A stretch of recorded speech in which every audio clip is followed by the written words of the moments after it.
Hello, invisible audience and listeners of the future. Welcome back to The Roll Report. I am your host, Colin. I use he and they pronouns, and this is another edition of Classin' Up the Joint, part of the show where we ask really interesting people really inane questions. I am here with my fabulous, wonderful guest. I'm gonna spring this on you. I forgot to mention I usually let my guests introduce themselves. So if you'd like to, go for it. Thank you. I am EMILY GREYMOORE. Gremlin extraordinaire, I think is probably the title I like the most. That's a great title. I feel like anything extraordinaire can really it elevates it a lot. And when you have gremlin, there's such a rich, evocative layer of imagery there, you know? Well, I'm going to say for a minute, among other things, Emily is one of the creators and stars of Unbalanced Encounters, an amazing, amazing podcast that you should definitely be listening to and be voting for in the Crit Awards, which we're going to talk about. Emily has also written an amazing game called Cunning Folk, and who knows what else. I'm sure there are hidden layers that I have no idea about. Like an onion. And like an onion, we're like an ogre like an onion. Well, Emily, the first question I've been asking people a lot is, how did D&D grab you, or RPGs in general? If D&D wasn't the first one, like where did it start? What got its hooks in? Oh my goodness! The first ever time I played D&D was when I was in college, so 19 years old, something like that. And I remember we were drinking heavily, and a friend of mine at the time was like, let's play some D&D. And he pulled out, I think this was like 3.5. And he pulled out some just ready-made characters. I had a rogue, and I didn't realize the sun had come back up by the time we had finished. It was so good. And I was the worst rogue. All I can remember is every dice roll was terrible. And the way the DM was describing this, sort of like my daggers would get stuck in a wall. I would spend the next 5 turns trying to free them. I'd fall down holes. It was just like, it was so funny. It's amazing. It was so funny. And I think that really solidified my love of failing forwards as well. Yep. It's just like, I don't care if the dice roll is particularly bad, as long as I can as long as the story is still good. You know what I mean? Absolutely. But it was a long time after that since I picked it back up again. It was only really maybe 3 years ago. For those who are listening, that's probably like nearly like 15 years of a gap. Wow. Between. Amazing. Yeah, so a long time. And then started playing through friends, other TTRPGs. So I did Deadlands was something I started playing. 7th Sea, I played with some friends, things like that. And then Patrick found me online, and he's like, hey, we've got a gap at our table. It was just a home game at the time. And I was like, hell yeah, I'm really excited to do that. We started off with Apocalypse World. We did an Apocalypse World game. And then D&D just kind of came back, and I was just, I like that there's and one thing led to another that's implied there that also led to a husband and a very successful podcast and career. So step 1, find a husband on TikTok. Step 3, profit. Yep. That tracks. That seems like a reasonable thing to do. Yeah. When I love that, I think there is a long tradition and celebration of like different altered states of mind and D&D or other role play or RPGs in a formal or informal context. Yes. You know. Yes. Yeah. I love that. Like the first game was just an all night. Let's do the thing. That's amazing. I was so drunk. I think that's probably why I was rolling bad. That's that's what I think. That's what I like to think anyway. It's just so funny. And because I had such fond memories of it when it came up again, the chance to play, I was like, I remember that being fun. That's great. Let's do that. And I played a whole bunch of other ones first. And I spent a lot of my teenage years playing World of Warcraft and other sort of like, oh my God, Morrowind was a huge influence for me. So this just felt like the next step. Yeah. And it was great. Yeah. I appreciate a lot the RPG based games like you mentioned, and they're in, I guess, until Baldur's Gate, there's such a it's such a like, it's the methadone of tabletop RPGs where you're like, it's almost like I get to make all the choices and tell the story that I want to tell with dice rolls, but also I'm being railroaded kind of hard on this particular story tangent. And maybe I didn't want to ask that tavern keeper for the 17th time for any local news. Maybe a cutscene I can't skip. Yeah. It is funny to me. I have not played Baldur's Gate, but a friend of mine was playing when I was nearby, and the one thing I was like, wow, you really can't avoid it. You can't avoid NPC conversation trees. Like even as sophisticated as that design is, like the innkeeper you talk to says the same thing each time you talk to them, even if it was 4 seconds before. Right. I wonder if they ever start getting really angry and they're like, what are you bothering me? I know there's some like old games that have done that. I can't remember off the top of my head now which ones they are, but I'm sure I've played games where if you click them enough, they're just like, don't you have work to be doing? Away. I mean, one of the Warcraft games, I like 2 or 3 would do that. You just like, you click on the orc enough and it starts like, anyway, almost all the units, I think. Love it. I mean, that was one of the reasons why TTRPGs sung to me, because it was like, you may know, older people listening may also know, trying to chase the dragon of those initial moments you had when you played those games, like vanilla Warcraft, right? I sometimes go back on World of Warcraft like once every 6 months just to kind of like, oh, maybe I'll get that high again. Maybe it'll feel like it did before. It never does. And I think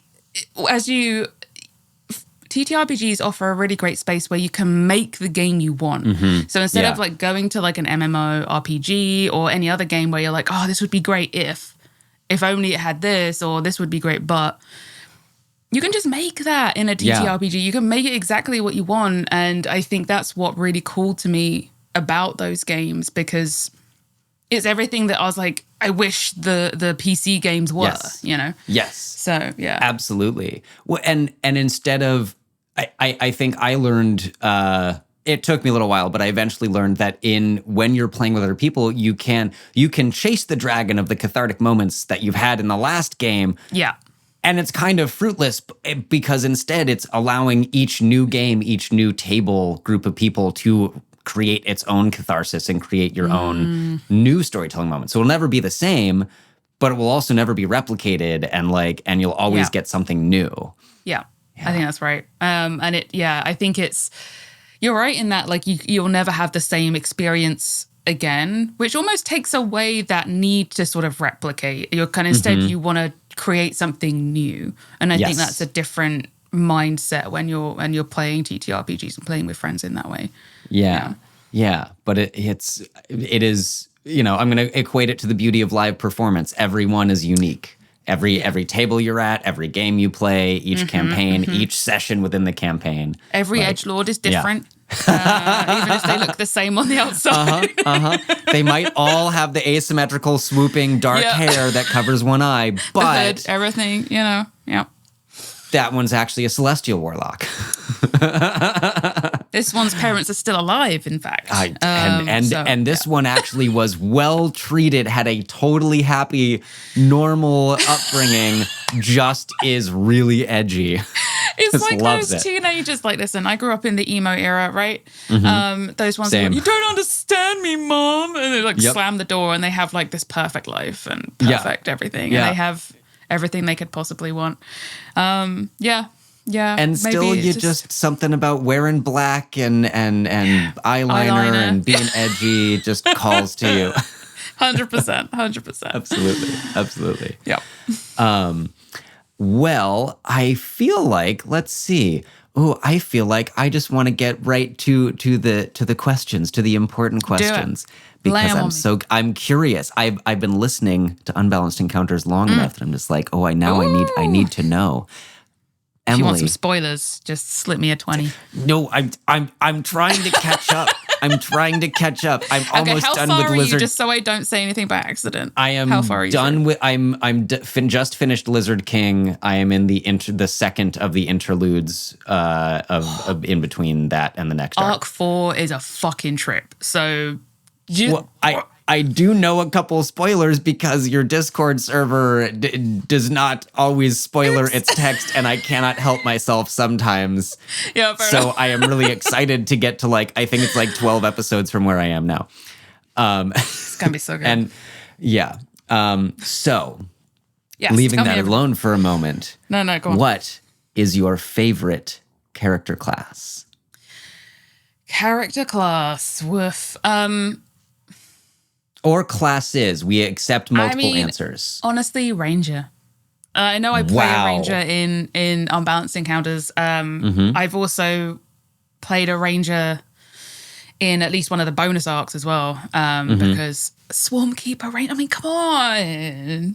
They're just so cool. Anyway, Yeah. that and the one class I haven't really managed to play yet. I did play it in one of the bonus arcs, but you can't really tell it's a druid. It's druid. I'm desperate to play a druid properly. I've never played one in a long campaign, and I really want to. Yeah. I know people don't like them, but I just sometimes like being a giant spider, and that's the best way to do it. So Who doesn't? I mean, Druid has come up a couple times actually. Not only both in subclasses and in overall. And I'm looking back at my notes to verify this. Yes, this has come up a few times. yeah. I had a long conversation with one of my last guests, Ali Haas, about how overpowered high-level druids can be. I've never gotten high level on a druid, but I look forward to it. I am playing one in a campaign at 16th level right now. Just gone pure spores druid the whole way. Amazing. Who is a tiefling eco-terrorist, but now really has the ability to do something about that. Yes, I love that. I did, as the kids say, fuck around and find out, and I've kind of gotten this character deeply screwed at the moment. But yeah. I love that. I think I was playing a spores druid when I did my little bonus arc. I was a pigeon with a peg leg, and Amazing. No other context. I want nothing else. Stop. Perfect character right there. And she was a little urchin, little scamp that lived on the streets, and it was very Oliver Twist, and it was very funny. It was great, and she was a spores druid because she was just a very stinky infested kind of pigeon. Yeah. And it worked so well, and I loved it. Yeah. That's so perfect. Yeah. I both of these that you've mentioned are, I don't know, I'm gonna label them the natural classes, the ones that are traditionally and I guess by rules deeply connected to nature. Nature is that magic, right? Yeah. Sure. Merely since I'm noticing that commonality, I wonder if that is also something that speaks to you either about the classes and the way they work or outside of D&D. I don't know. I think, all right, this is going to sound weird to a lot of people, but I am a monster lover. Sure. Ever since I was young, give me those Ray Harryhausen movies, right? Anything with a big monster in it, like Cloverfield, Pacific Rim, just give me the big. So if I ever get a chance to either control a big creature or be a big creature in a game, it's crack for me. So I think being able to be at times just Hulk out, just literally just sort of and become this massive rabid bear if you really wanted to, is just it just sings to me in this way that I really like. Yeah. And differently than a barbarian rage, which depending on how you flavor it, could still be I suddenly do the Bane thing and swell up 3 times my size. I have done a rune barbarian, one of the rune. I can't remember what it's called. That's fighter, isn't it? The Rune Knights. Oh, you're right. You're right. Yes, it was a rune knight. It was a fighter, yes. Still and I very did do cool. the Biggie and Downey thing, which was fun. It just didn't have that certain je ne sais quoi that I look for in becoming something totally different and something monstrous. So it's not...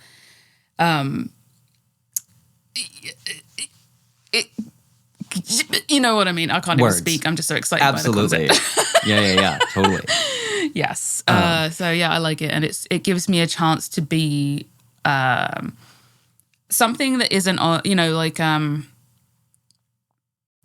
not completely losing control or lose and becoming so bestial you just start tearing up the place, because that's not correct. It's like the way I see sort of like creatures in the natural world, or like if I'm running a D&D game, for example, and I'm GMing, I see creatures of the wilds as sort of like their alignment is completely neutral, because they're just doing what is nature to them. There is no good or bad. It's like, I'm fucking hungry and I've decided to eat that fluffy little rabbit. That's, Bambi and his mom, that's dinner. I don't know.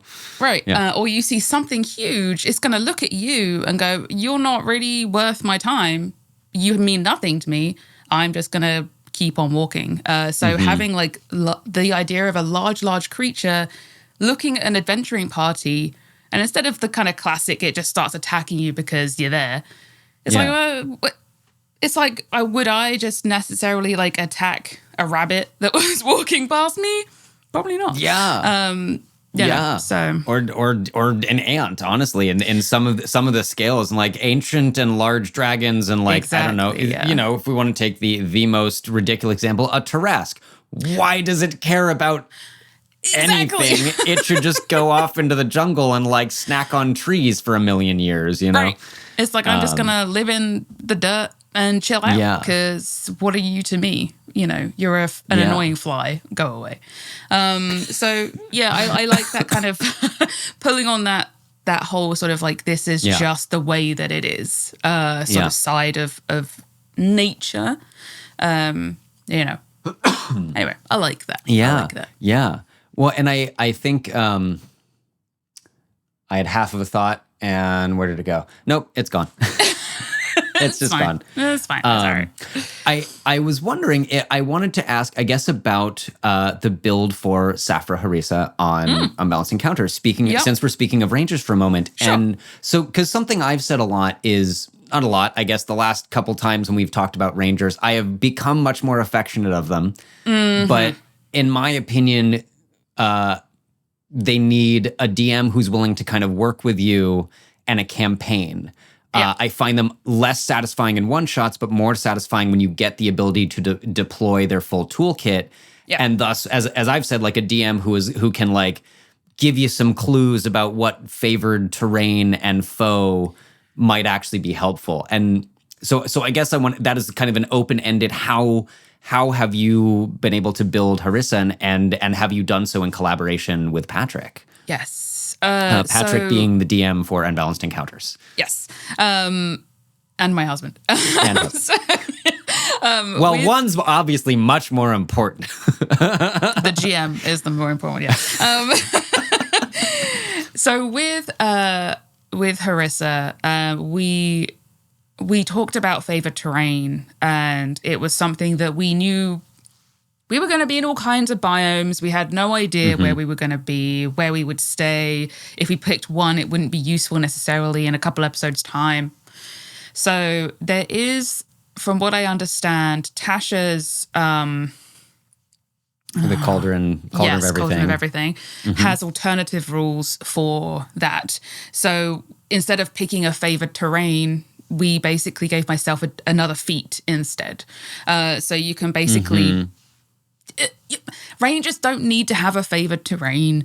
I did have a favored foe, which was just Beast, I think, initially. But I've never really needed to use it. But I mean, I'm sure if you favored foe, you could just pick like Beast, and it will come up enough eventually. It's fine. But I definitely recommend doing that for rangers, so you don't have to be so worried about it. I know they're changing things, I think, for the new we don't talk about the thing. But, you know, whatever. Yeah. So I would just say ignore it. Or if you know you're going to be in a one-shot that's based in the mountains or in the snow or something, I'm sure you could pick something that works. But for longer campaigns, I would say just pick a feat instead. So that's what we did for that, because it was just ridiculous. But again, GMs out there, if they have picked a favored terrain and you do move into somewhere that you're going to spend a long time in, maybe work with that ranger to do something where they can research. Maybe they go out for a couple days on their own to really get to know what the lay of the land is in the new place, and then they can switch their favored terrain because they've kind of like attuned to the new place, right? So, I mean, I love that. There's ways of doing things if you really want to work with your players instead of just like, you picked that, therefore you're stuck. Yeah, you are now, congratulations, you're now useless for the rest of the campaign. Right. Good job. Right. So I would say if a wizard can spend some time learning a new spell, then why can't a ranger spend some time learning a new area? Yeah. In my I opinion. don't know if this is going to be addressed in the new rule set, but it should be. Like there's the small number of quibbles that I have with how the rules are laid out. And usually it's more like, well, rules as written kind of just suck sometimes and we should change them. But I don't know. That's why it's the rule of cool is where it should be all the time. Like all TTRPGs, they give you a structure to base your game off of. It's not like you have to be there and say, this is exactly how it has to be. If it's making your game unfun or if it's ostracizing a player, fucking change the rule. Like, who's going to come to your house and tell you otherwise? The Pinkertons. But Gary Gygax knocks on your door and says, that's not how I wrote it. Also, all drow are evil, goblins suck, and kill all orcs. And also, female characters can't have a strength score over 16 or whatever bullshit. Here we are. Anyway. So fuck them. Fuck that. Yeah. And just do what you want, you know? Yes. But yes, we did the Tushers thing and it was very, very helpful. So if you do want to stick to explicitly D&D, what they've said you can do, look at that. Yeah. Because it's so helpful. I was looking this up quickly just to be like, what is this thing? And I love the Deft Explorer replaces Natural Explorer. You get expertise and one skill at first level and 2 additional languages. At 6th level, you get 6 levels, little walking speed increase and climbing and swimming. And at 10th level, as an action, you gives yourself a number of temporary hit points equal to a D8 plus wisdom. Ooh. And do it a number of times equal to proficiency bonus and regain resetting at a long rest. And short rests decrease your exhaustion. Wow, actually that's very, I feel like good. That's great. Yeah. And I forgot I had that. I'm just gonna because there's gonna be some short rests coming. You're like, hey, my exhaustion goes down. I might not get my spell slots back, but this is helpful. Thanks. Yeah. Great. Yeah. So I mean, it makes that whole favorite terrain thing just go away. And I think it just I think I'm going to come back to continuously, like, if you're a GM or a GM, work with your players. Don't shoehorn them into a like stat set or ability that no longer has any fucking use. And if you're a player, you should poke your DM with a sharp stick until they let you do the thing. Yeah. Maybe not too sharp. Lightly just sharp. Semi-sharp. Yeah. I think this is a thing that a lot of GMs still feel like it's them versus the players when it really isn't. It's a cooperative storytelling game, even if it's D&D or otherwise. You're not there to make their life miserable and then punish them for making the wrong decisions. No one's going to come back to your table. Someday we'll get to do this panel. In transparency, I don't know. In whatever, earlier this year asked Emily and Patrick to join me on a panel on collaborative storytelling and RPGs because I think we come at it from the same approach. Yeah, I think that it is easy to fall into the trap of I am the DM. It is my job to TPK my players. Right. Like I am their antagonist versus we are all telling the story together. I am just the person who's got to put some obstacles in in the thing, you know? Yeah. Some GMs take it as a personal affront when they feel bested in some way or like cheated because a player managed to do something very clever and ruin an encounter or something like that. They get really personally attacked by it, and that's not fun. Come on. Yeah. It's I kind of understand it. I recognize those feelings. I built some incredible encounter that I was like, this is going to take our whole session. It's going to be great. And then I forget that someone has polymorph or like one of 100 spells that I just didn't quite remember that was a thing for them. Yeah. And then the combat is over and I have to go, okay, I need 3 minutes to figure out what we're doing next, guys. Well done. And also, yeah. I mean, I literally, I'll say, back in my beginning days of GMing, because obviously I haven't GM'd for a long time, but when I was doing my first few GMing things in D&D, one of the first sort of like mini bosses they were kind of like fighting, I did extend the HP a little bit. So I was like, it's going down too quickly. I don't know. Yeah. Make this seem a little bit more exciting for them and a little bit more... things could go, even though, I wouldn't let any of that happen, but make it seem a little bit more dreadful for them. I feel like I kind of locked in my at least the combat approach, and I was like, okay, I'm consistently like one person or two people are getting knocked out. Like someone is going to 0 HP in these combats, and there has to be some stakes. And okay, like I'm getting good. Mm-hmm. I have yet to kill someone. I fudged rules for narratively appropriate reasons. Yes. Like we had a home game that had been going since COVID, and we were like trying to wrap it up and finish it. And the party is fighting the evil wizard, and they have lured him, quote unquote, because he is very smart, to this ambush. And my closest friend, housemate, brother, clown from another circus, fucks around and finds out and is kind of just like casually insulting. And the guy just goes, die. And so this is the only time I've ever used power word kill. One of the NPCs is the player's father, tries to counterspell, rolls a 3.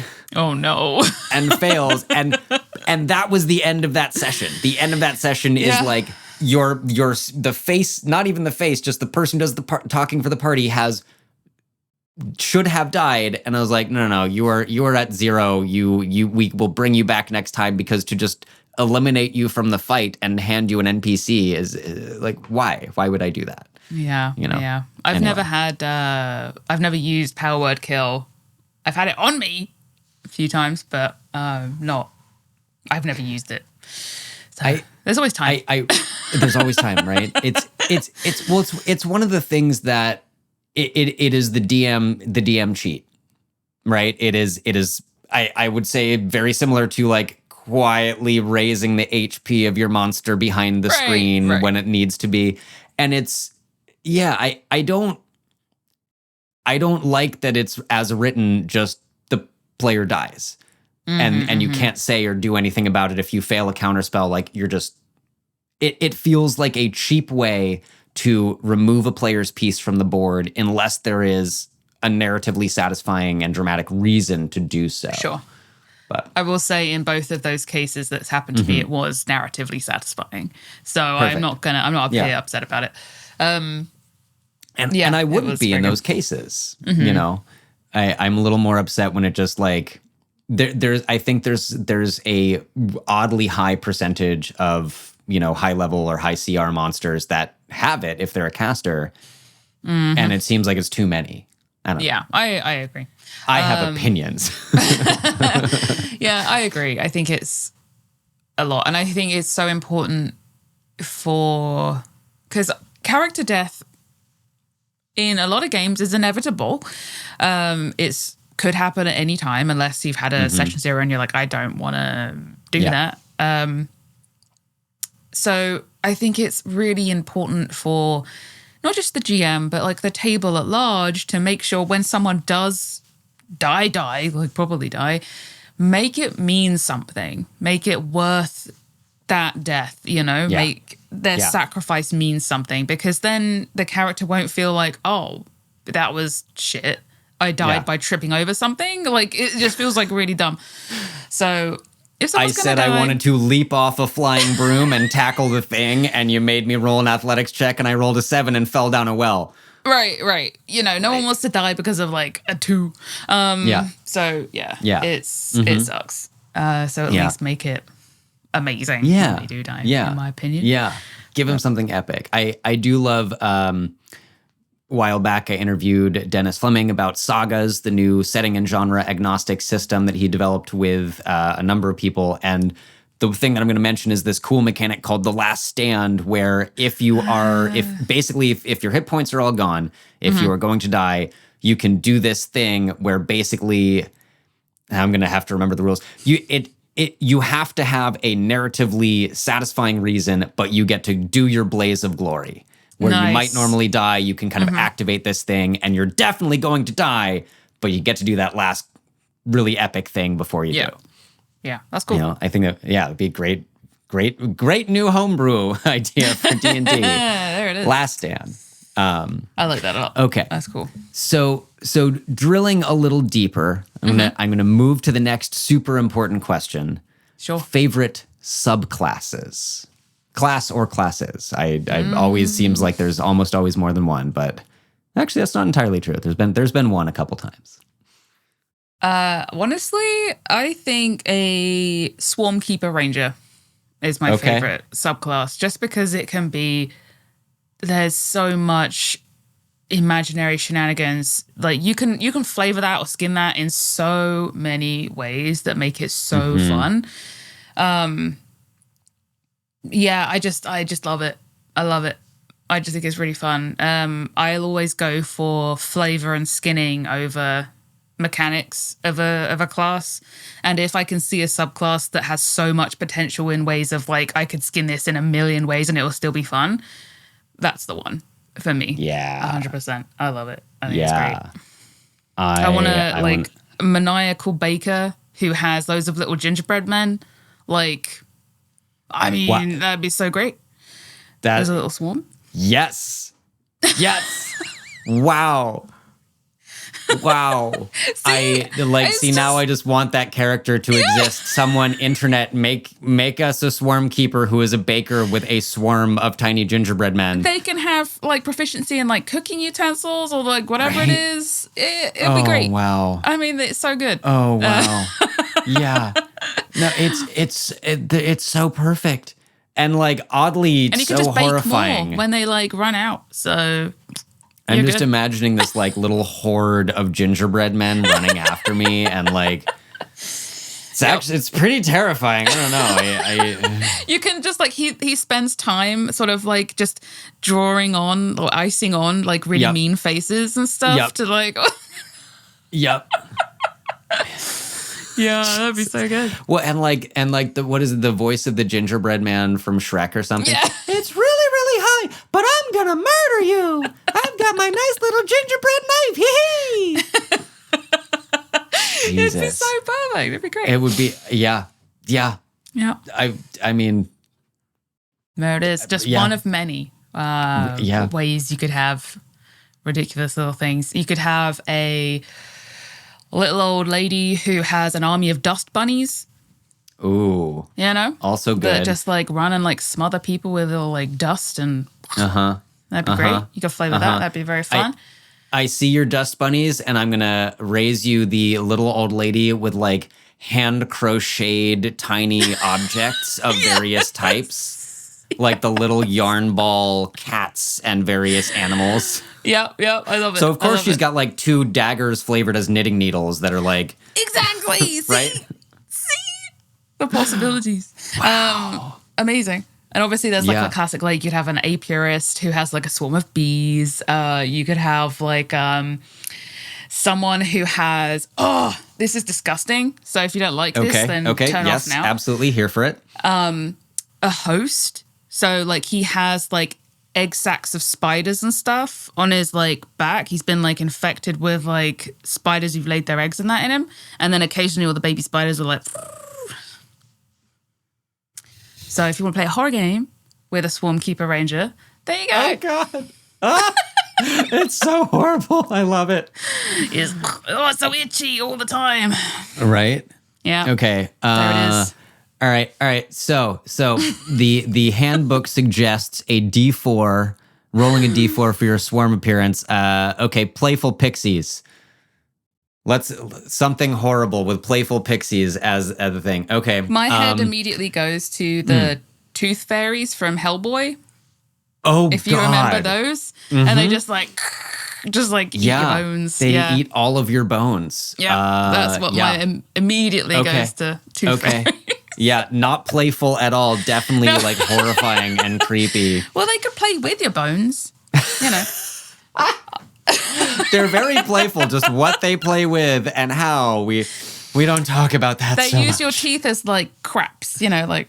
Yeah, and then there's like you a just ring like of them start betting. drawing. There's like a tiny Sharpie, and they like put a number on each side and roll them. Yep. If it lands molar up or root up, it means different things. And you see them going Yahtzee. Oh God. Oh God. Wow.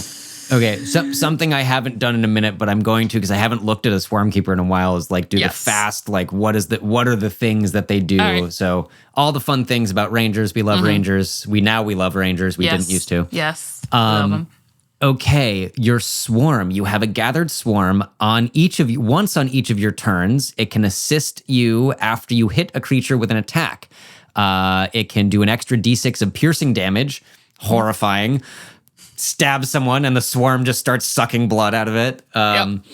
The target must succeed in a strength save against your spell save or be moved up to 15 feet horizontally in a direction of your choice. Yeah. Well, they could just like drag them away. It's great. and the many classic, like, you know, you're up high, shove them off something, give them some more fall damage. Yeah. Or you are moved by the swarm 5 feet in a direction of your choice. Mm-hmm. I feel like my instinct is I want to rule that as it would not provoke an attack of opportunity if your swarm is just like shoop. Yeah. I don't know. Or like upwards. Maybe. I mean, you could float 5 feet. It states horizontally, but I would horizontally. Okay. I would absolutely allow if you've got like, you know, fluttering birds or playful, not playful tooth fairies, something that can fly. I would say you can go 5 feet up. Sure, why not? Doesn't make that much difference.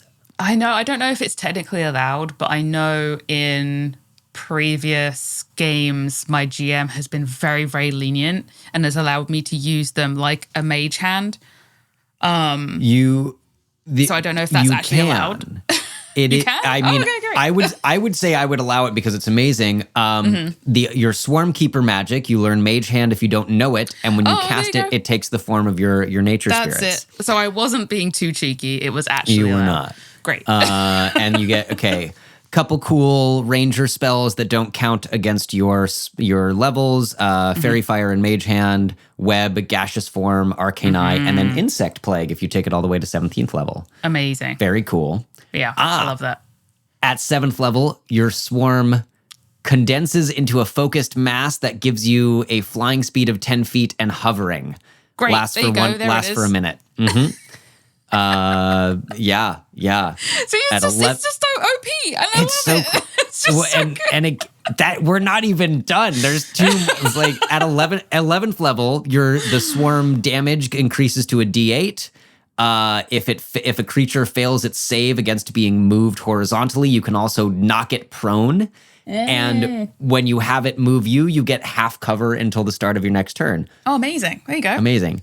And at 15th level, you can discorporate into your swarm. Oh, shit, that's cool. I've never done it that high level. That's really cool. That's really cool. Yeah. When you take damage, you can use your reaction to get resistance, vanish into your swarm, and teleport to an unoccupied space where you reappear within 30 feet.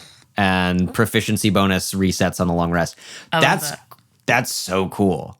Yes. See, that's so cool. That's what I'm saying.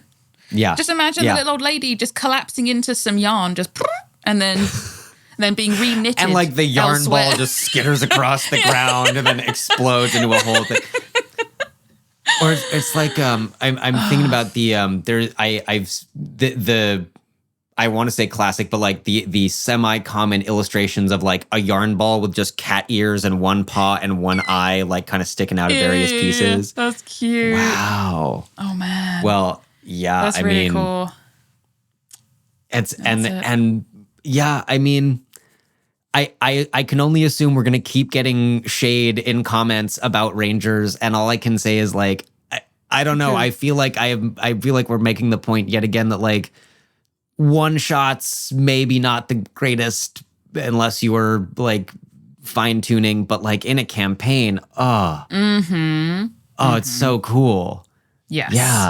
Yeah. I also did one thing that we did in Unbalanced Encounters, which was a pretty unique stance on survival for Harissa, was Patrick, GM, allowed me to use survival when it came to folk stories. So it's like if I remember hearing anything about this in a myth or a fable or a folk story, I could roll on survival for that, which was really interesting and a really cool way of kind of like pulling on ancient knowledge and sort of like handed down oral traditions. So that was a really cool way of getting around maybe like the terrain issue. So that was something that people could do. And very fitting from what I know of the character and the backstory and kind of the Tanin and how that culture was developed.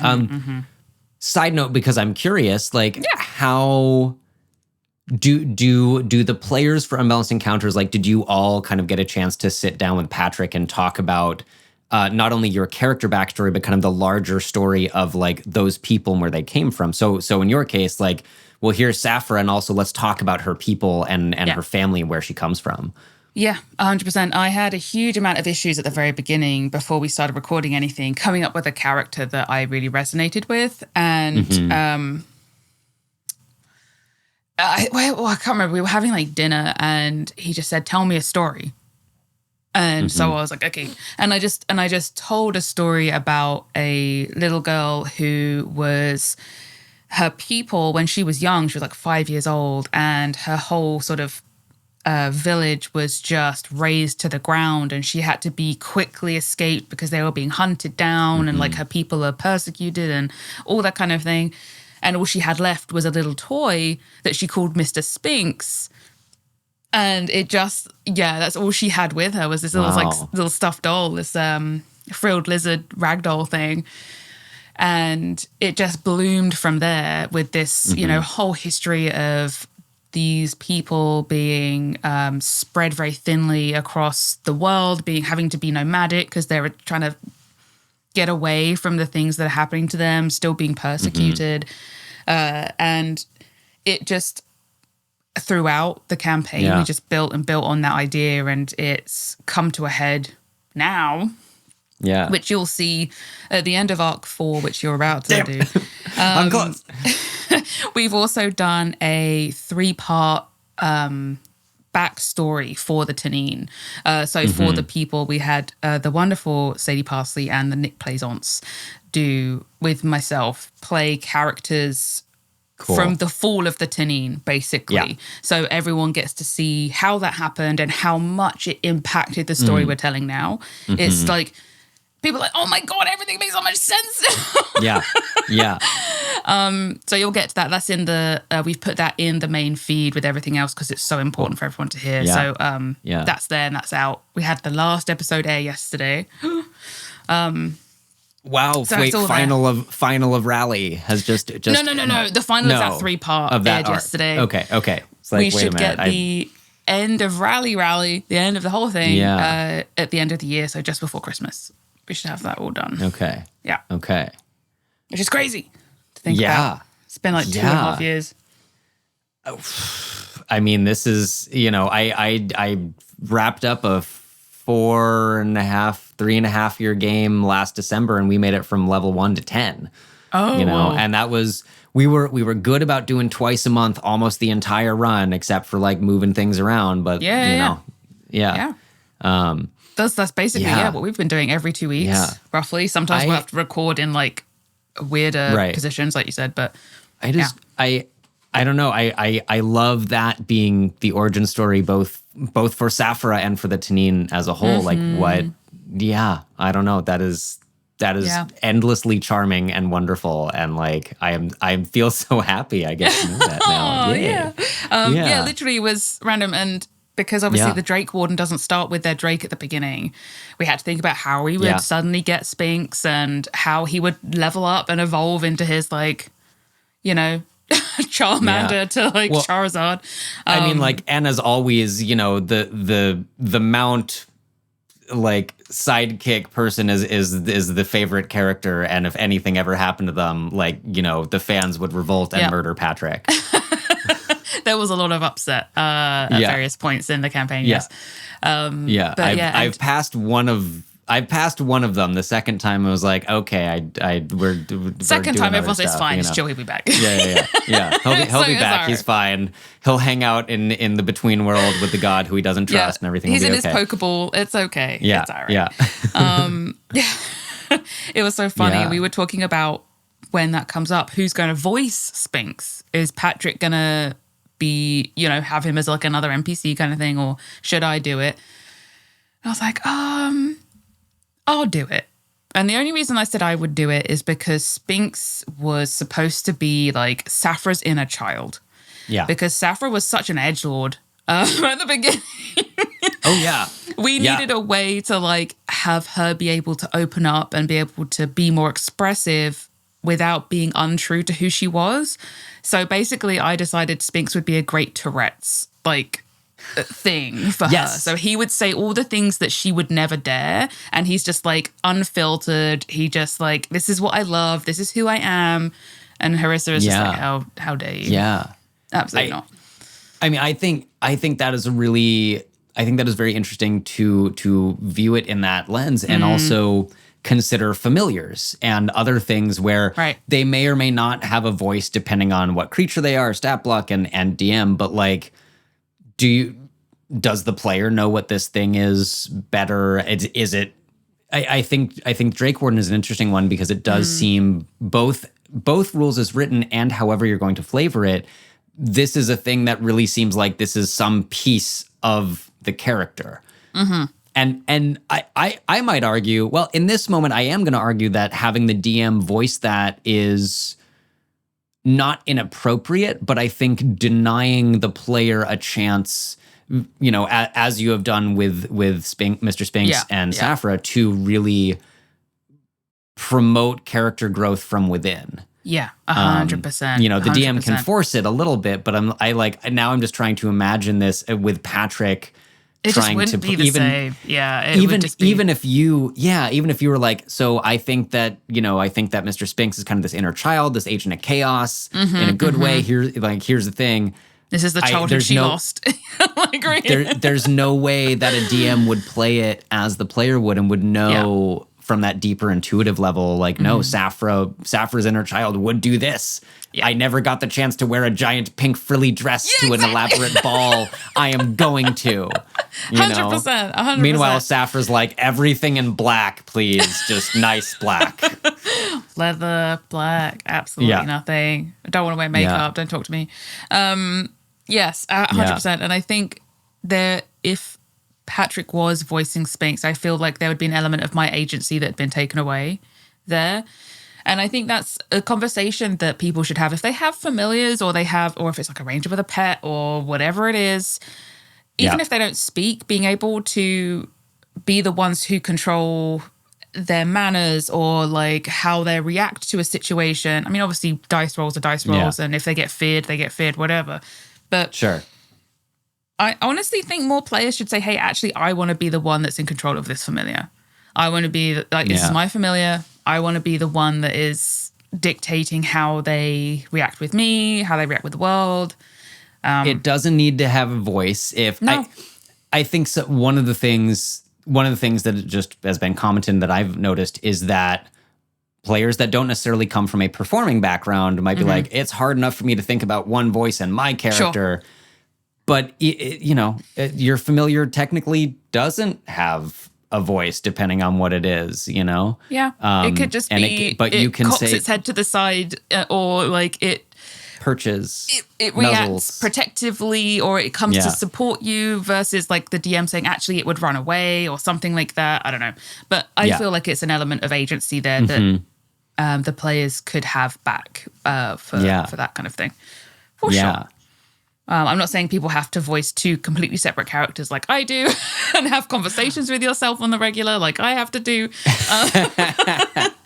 Only for a good challenge. Only for a good challenge. But it is a good challenge. I love it. I love being two separate characters because I get to have best of both worlds. I love playing a little gremlin. I love being a little guy. I also love being a badass. So now I get to do both and I love it. Yeah. So well, I want to, let me think. I want to do the quick hits before we shield ourselves behind the Patreon wall to talk about the other things. So quick hits. Rally is up for crit awards. It is.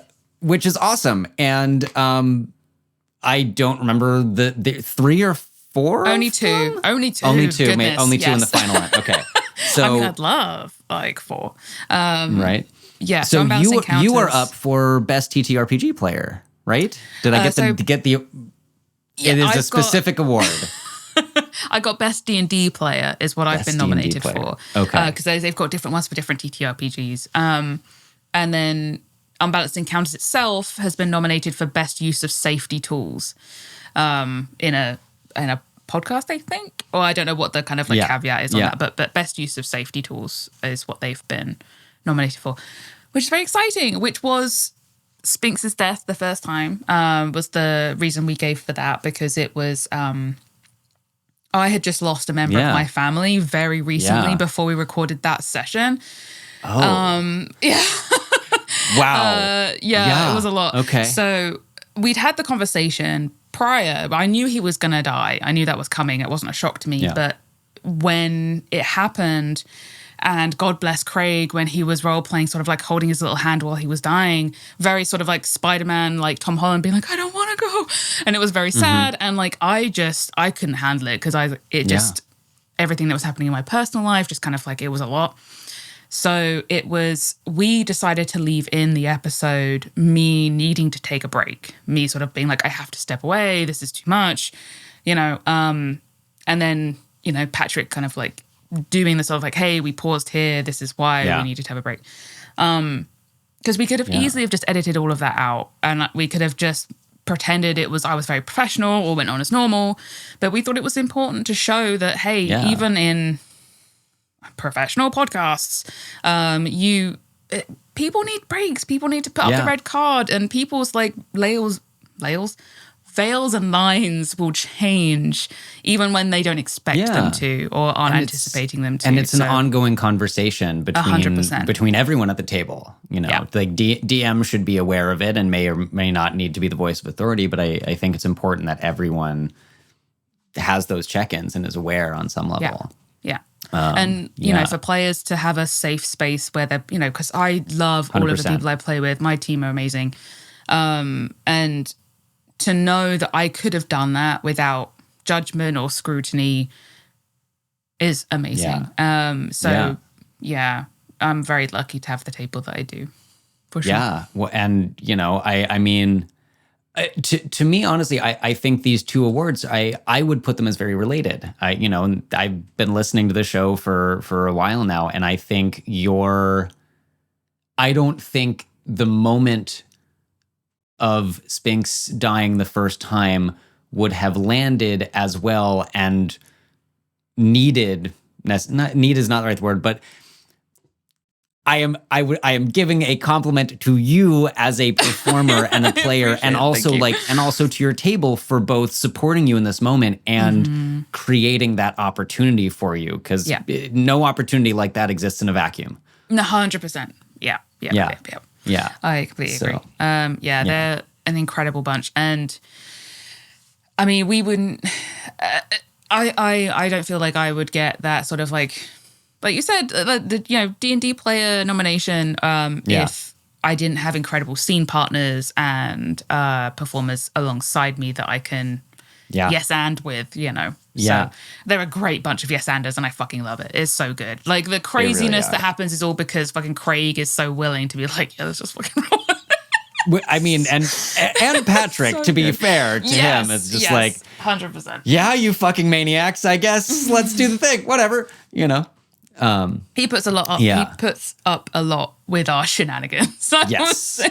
Bless him. Yes. Yeah, he's a saint. Bless him. Well, listeners, invisible audience, you should all check out Unbalanced Encounters, available, Please I do. think, wherever you find your podcasts. Oh, yeah. And We're everywhere. once you do, go to bit.ly/CRIT